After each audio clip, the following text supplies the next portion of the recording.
నమస్తే మా రూమ్మేట్స్ అందరు నన్ను వదిలేసి వెళ్ళిపోతున్నారు అనమాట. ఇల్లు మారిపోతున్నారు. వీడు కూడా వెళ్ళిపోతున్నాడు. నన్ను వదిలేసి వెళ్ళిపోతున్నా బాధగా లేదరా? తప్పదు కదా మామ, ఎవరి లైఫ్ ఆడిది, అన్ని మారిపోతుంటాయి. మావాడైతే ఇల్లు ఒకటి కొత్త చూసి పెట్టాడు. సో వెళ్ళి ఒక రౌండ్ వేసుకోద్దాం.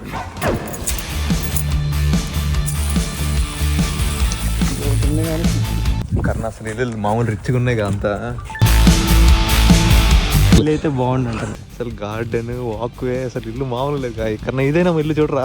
అది కూడా బాగుంది. అది ఫర్ సేల్ అంటారా కన్నా? ఈ ఇల్లు ఫర్ సేల్ అంట. ఎవరైనా ఇంట్రెస్టెడ్ ఉంటే మరి ఇండియాలో ఆస్తులన్నీ అమ్మేసి వచ్చేయచ్చు. 5 కోట్లు పెడితే వచ్చేసిద్ది, పెద్ద తక్కువేం కాదు. ఎంత? 5 కోట్లు. 5 కోట్లు పెడితే వచ్చేసిద్దంట. నీకంటే రిచ్ రా, నువ్వు కొనేస్తావు. చౌస్ కదా మీరు.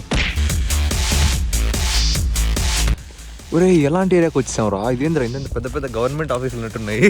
నా వాయిస్ నాకు రీసౌండ్ వస్తుంది. అంత ప్రశాంతంగా ఉంది. చూడు ఎంత పెద్ద బిల్డింగ్, పాత బూత్ బొమ్మగా ఉన్నట్టుంది. ఈ బిల్డింగ్ ఉందా? ఈ బిల్డింగ్ పక్కనే ఈ బిల్డింగ్ లోనే మనోడు పైన ఉంటాడంట. పైన ఇల్లు చూడడానికి వచ్చాం.